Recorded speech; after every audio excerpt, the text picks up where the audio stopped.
Hi, this is the Love Your Life Show with Susie Pettit, Certified Life and Wellness Coach. Join Susie as she helps you with your wellness and mindset so you can live a life you love. Let's go, warriors!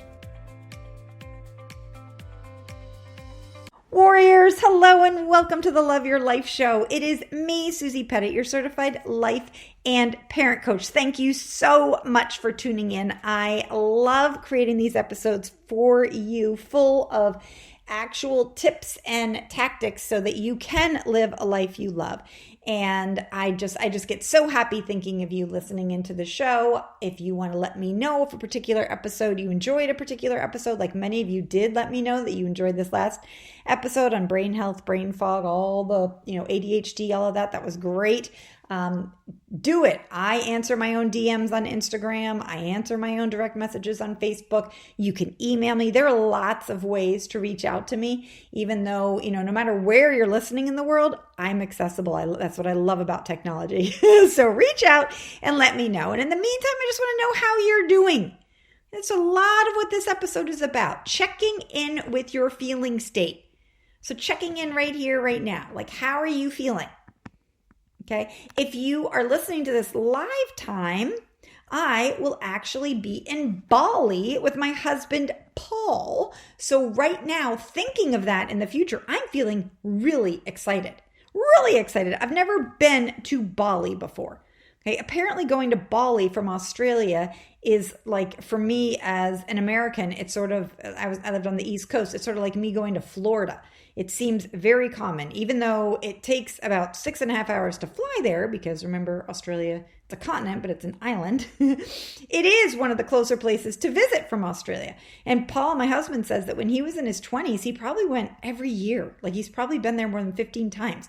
They would run specials of like $99 round trip airfare, and he and his friends would hop on over. Okay. Sounds super cool. For me, I'm super excited. It seems incredibly exotic and remote. It's a new experience.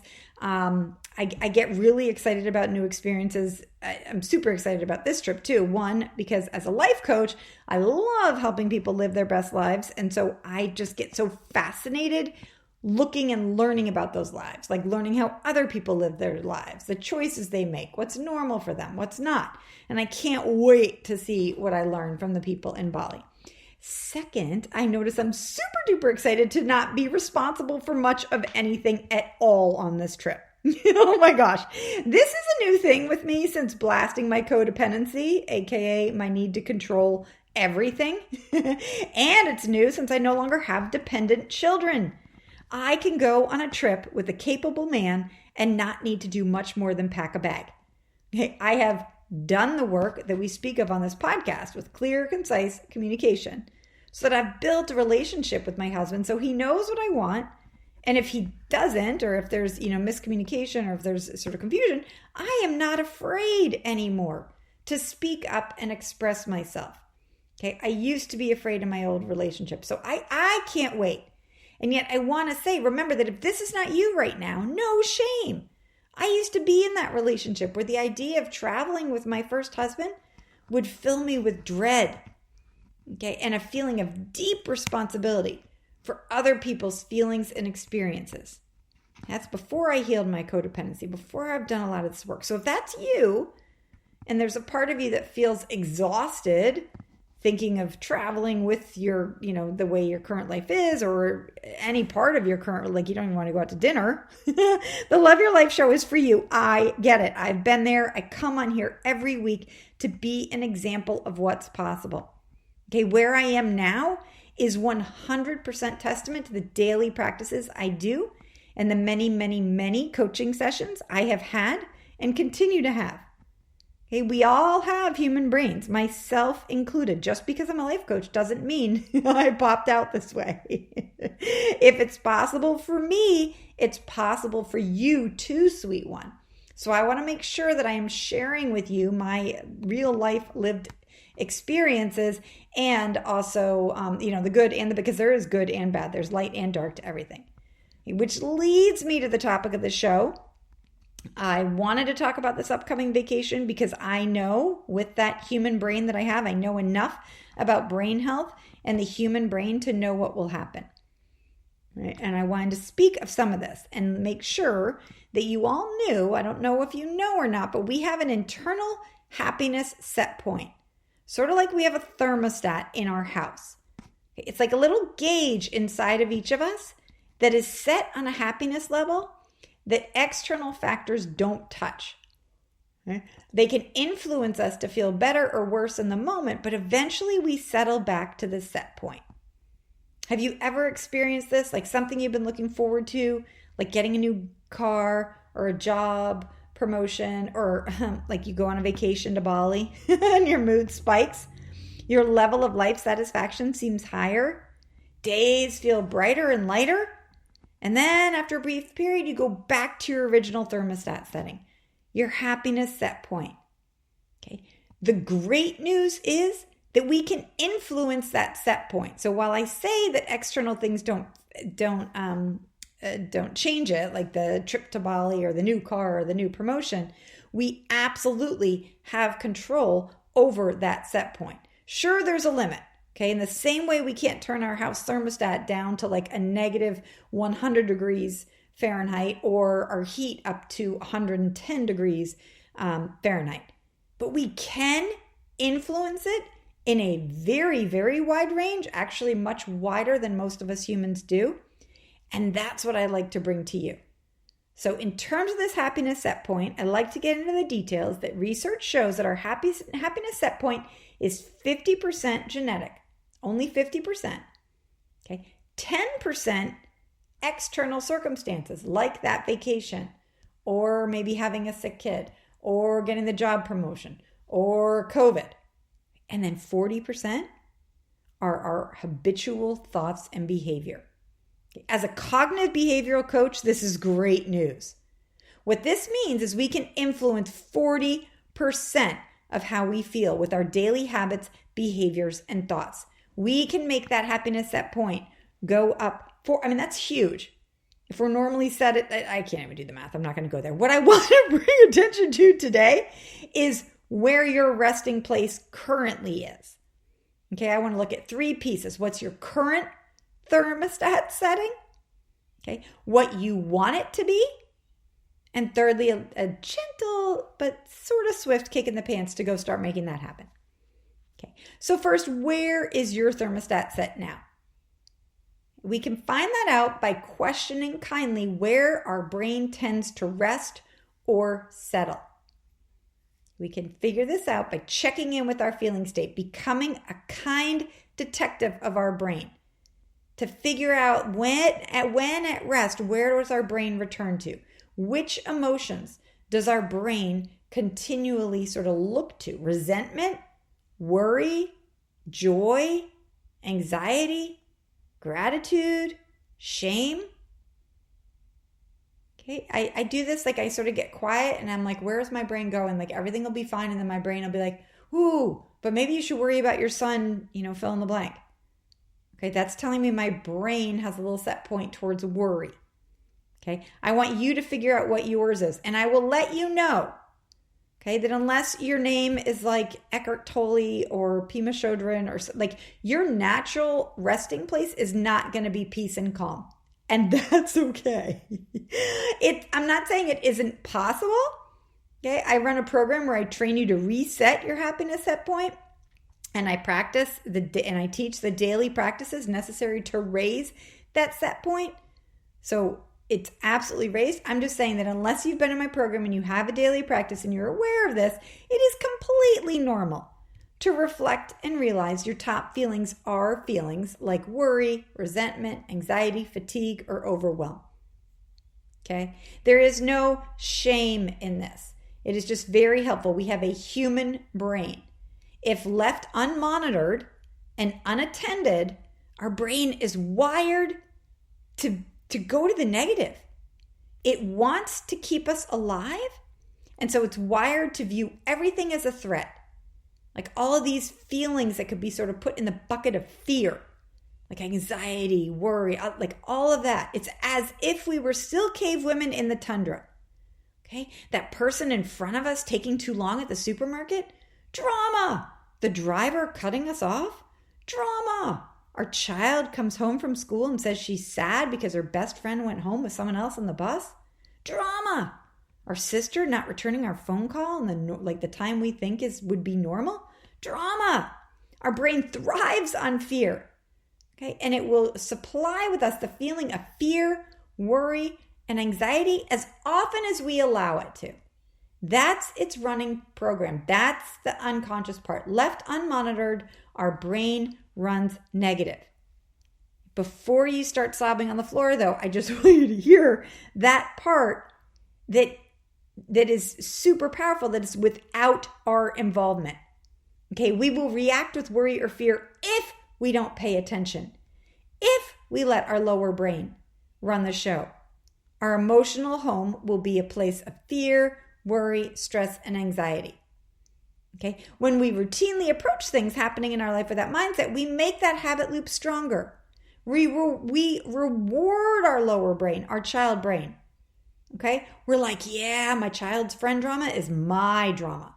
The person in front of me in line did throw my whole day off, etc., etc. If we don't pay attention, our brain runs program after program from a negative habit loop. And yet we're Homo sapiens sapiens. We were made to pay attention. This is not the universe's intent for us to just be these little, compliant parts of our brain that just, our job is to disrupt that. We were given this elevated brain, this evolved brain, that we can think about what we think about. We are luckily not an amoeba. We don't have to listen to every thought our brain fires up. Okay, if you're new to this show or you still have a hard time believing thoughts are optional, grab the podcast roadmap at smbwell.com/roadmap, all one word. Listening to those foundational episodes again or for the first time is impactful. What I'd like you to bring focus to today is that first piece is, what is your brain's natural resting place? And we want to bring it there without judgment. So what are the top 3 to 5 emotions that you tend to feel most days or most weeks? Which 3 to 5 emotions feel most comfortable to you? Okay. Try to do this investigation without shame. There is no shame in noticing you spend a lot of your time in worry or negativity or resentment. That's information. Information. Emotions are pieces of information telling us how we're thinking, okay, about the things that are happening in our lives. That's where feelings come from. That's the thought model. Again, if you don't know what I'm talking about, get that roadmap.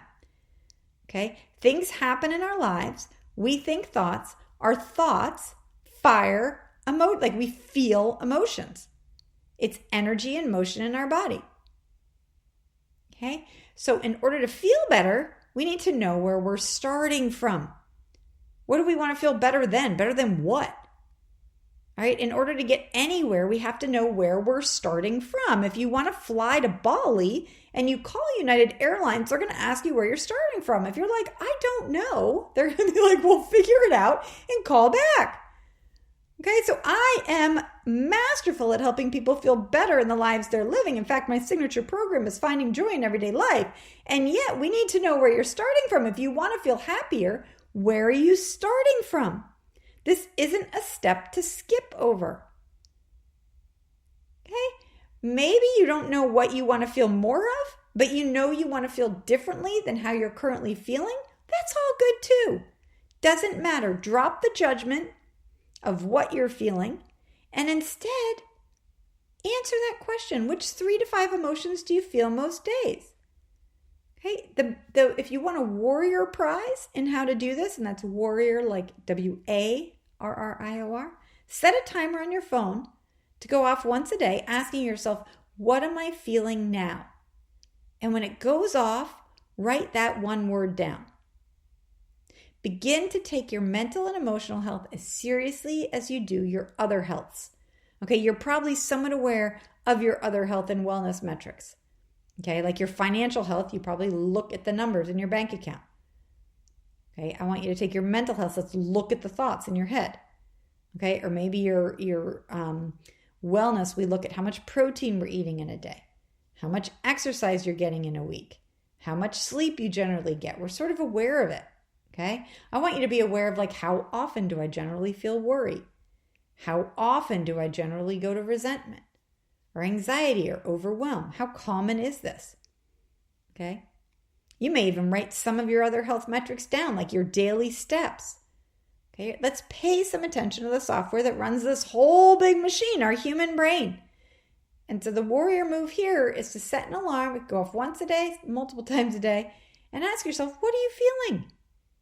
Okay, remember, feelings are one word: angry, worried, sad, anxious, happy, calm, triggered, joyful, pissed, frustrated, excited. One word. Okay, I'll put a feeling list in the show notes. The better you get at labeling your emotions, the more emotionally intelligent you become, which is a good thing because people who are emotionally intelligent report feeling more in control of their lives and emotions. And yet there's no shame, warriors, because we weren't taught this in school. All right, second step. Now that you know where you're starting from, where do you want to go? What do you want your top feelings to be? Okay. What would you like to feel most days? Worried? Angry? Overwhelmed? I doubt it. I'm sorry. While those are some of the top emotions our brain defaults to, I rarely have someone reach out to me and ask to feel more stressed or burnt out. No. So let's ponder for a second. What would you like to feel more in your life? Which feeling states feel desirable and awesome to you? Just pause and think about that. Okay, and if you're somewhere that you can write it down, write down 1 to 3. Like, what are some feelings you want to feel more often? Okay, now I need to put a bit of a warning here because when you say your top 1 or top 2 or 3 and you go to write it down, it's possible even before you write it down, your brain will throw up some nonsense chatter like that's not possible or that doesn't happen.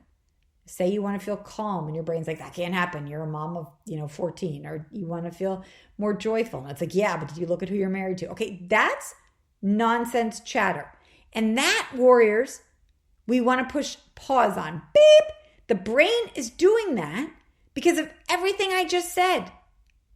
Okay, the brain has a negativity bias. The brain is going to see that you want something different. It's like, no. Also, because of the brain's motivational triad that I've spoken of in past episodes. Our brain's job is to keep us alive. It doesn't care if we're happy. It doesn't care if we're calm. It doesn't care if we're joyful. It is more concerned with saving energy. And when you think, ooh, I'd like to learn how to feel more joyful. Okay, your brain is going to be like, wait a minute. Someone talk to her. Because learning and practicing new ways of thinking so you feel differently takes energy. Okay, the brain is going to throw up some drama, and I'm here to tell you nothing's gone wrong. Remember, thoughts are optional. Just because you think it doesn't mean it's true. Just because your brain tells you a normal feeling state of calm isn't possible for you, that doesn't mean it's true. That is a sentence your brain is thinking. That is brain drama. That's our brain trying to be a bully so that it can conserve energy. Okay, please don't listen to every sentence your brain hands you. Okay, so this is where we need focus, dear one. 3 tasks. Task 1, figure out which 3 to 5 feelings your brain currently feels most comfortable with. Task 2, decide which feelings you'd like to feel on a daily basis.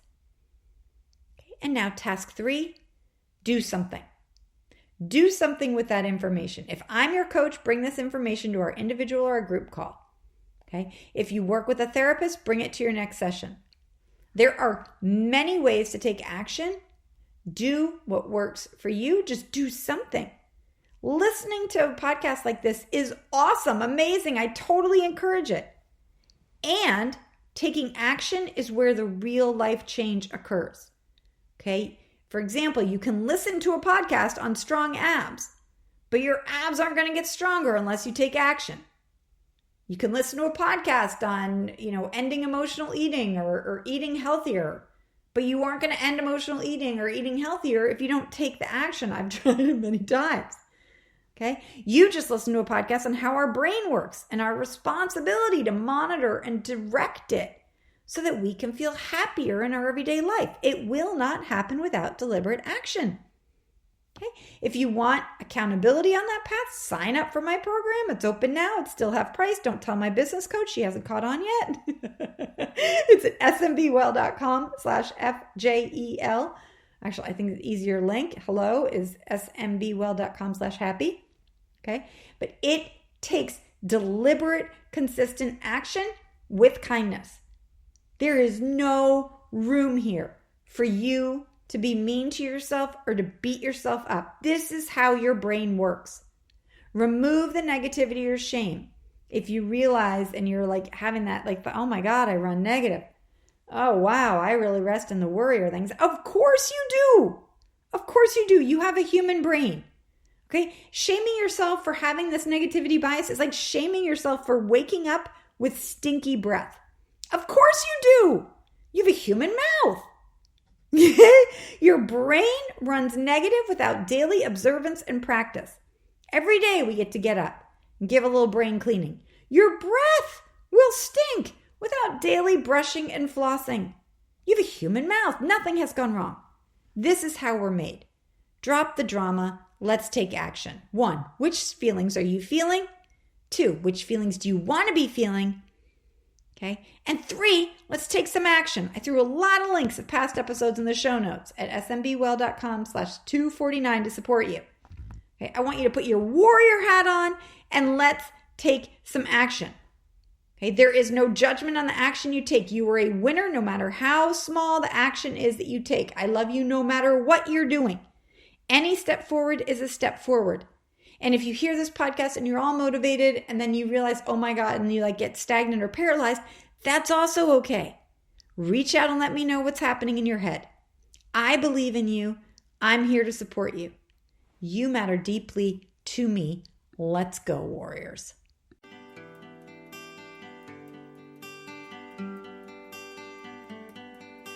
Thank you for listening to the Love Your Life show. If you want to hear more from Susie and support the show, be sure to subscribe to this podcast on iTunes. Also, leave a review and share this podcast with friends and family. Go get 'em, warriors.